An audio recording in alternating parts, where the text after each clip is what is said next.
Hey everyone! Today, we're slicing into the real story of a food we all know and love, pizza. But I promise you, its journey from an ancient snack to a global superstar is packed with surprises you would never, ever expect. Okay, so when you think of pizza, your mind immediately goes to Italy, right? It feels like the most Italian food in the world. But what if I told you that's not where the story really begins? Not even close. That's right. To find the true roots of this global sensation, we have to go way, way back in time, to a place you probably don't associate with pizza at all.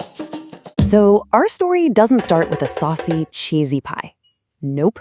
It begins with its much humbler ancestor, the simple topped flatbread. This is where it all started. And get this, even the word pizza has a surprising origin. It's believed to come from the Italian word pizza, which literally just means round and flat bread. But the people who first mastered this kind of bread weren't the Italians.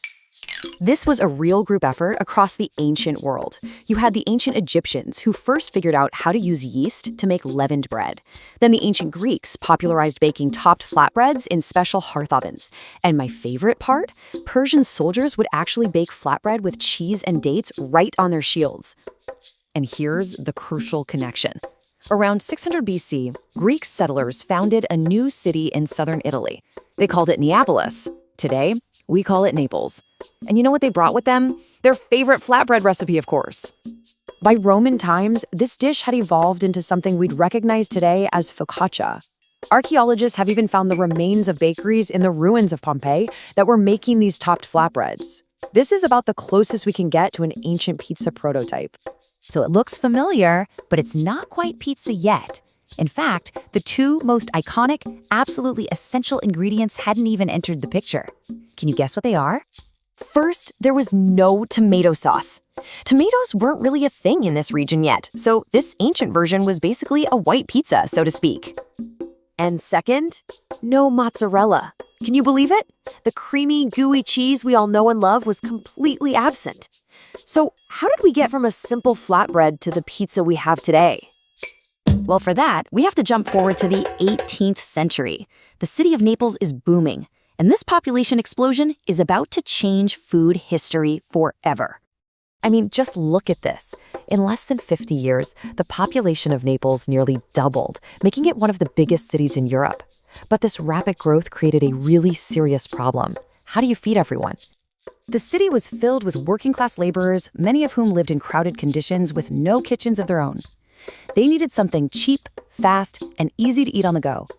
This demand was about to spark an incredible culinary invention. And right on cue, the tomato arrives. Sweet, flavorful tomatoes started to be grown around Naples, and local bakers began adding a simple tomato sauce to their flatbreads. It was cheap, it was delicious, and it was the perfect meal for the masses. This street food became so popular that in 1830, a tavern officially became the world's first pizzeria. It's called Antica Pizzeria Portalva, and amazingly, you can still go eat there today. But our pizza is still missing one final crucial ingredient. This brings us to the climax of our story, where a royal visit turns a humble street food into a dish literally worthy of a crown. So the year is 1889. The king and queen of Italy, Umberto I and Margherita, are visiting Naples. The queen, being curious about this local dish she'd heard so much about, summoned the city's most famous pizza maker, Raffaele Esposito, to the palace. The pressure was on. Esposito's first pizza, a marinara with garlic, didn't really impress her.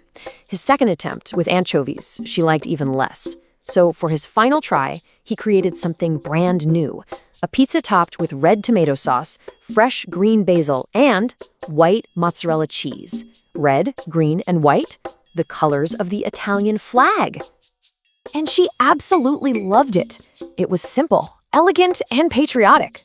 The queen was so thrilled that the chef named his new creation after her. And just like that, the pizza margherita was born. This single moment changed everything. The Queen's seal of approval took pizza from the back alleys of Naples and put it on the world stage for good. The Margherita pizza did three incredible things. First, it officially introduced mozzarella cheese to the world of pizza.